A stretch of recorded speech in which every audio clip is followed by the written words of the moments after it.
Myanmar থেকে ছোড়া গুলিতে নিহত টেকনাফের ওয়াইকং তেচ্ছি ব্রিজ এলাকার শিশু হুজাইফা আফনানের জানাজায় অংশগ্রহণ করেন কক্সবাজার ৪ সংসদীয় আসনের ধানের শীষ প্রতীকের প্রার্থী শাহজাহান চৌধুরী এবং দাঁড়িপাল্লা প্রতীকের প্রার্থী নূর আহমদ আনোয়ারি।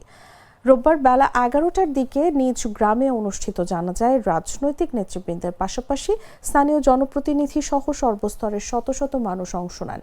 জানাজায় উপস্থিত হয়ে তারা নিহত শিশুর রুহের মাগফিরাত কামনা করেন এবং শোক সন্তপ্ত পরিবারের প্রতি গভীর সমবেদনা জানান। এ সময় তারা এই নির্মম হত্যাকাণ্ডের তীব্র নিন্দা জানিয়ে সীমান্ত এলাকায় নিরীহ মানুষের নিরাপত্তা নিশ্চিত করার জন্য সরকারের প্রতি কার্যকর পদক্ষেপ নেওয়ার আহ্বান জানান।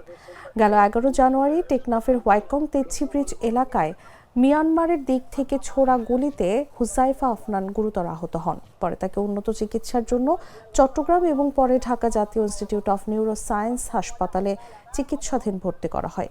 সেখানে টানা ২৮ দিন চিকিৎসাধীন থাকার পর অবশেষে মৃত্যুবরণ করেন তিনি।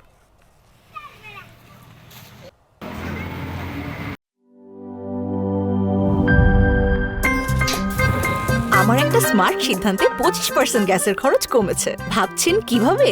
সাধারণ গ্যাস স্টোভ বদলে আমি এনেছি আরএফএল গ্যাস স্টোভ। এর সাইন্টিফিক নজল ও ব্রাস বার্নার ক্যাপ সমানভাবে তাপ ছড়িয়ে রান্না করে দ্রুত, তাই গ্যাসও বাঁচায় 25%, টাকাও বাঁচে 25%। আরএফএল গ্যাস স্টোভ নিরাপদ ও গ্যাস সাশ্রয়ী।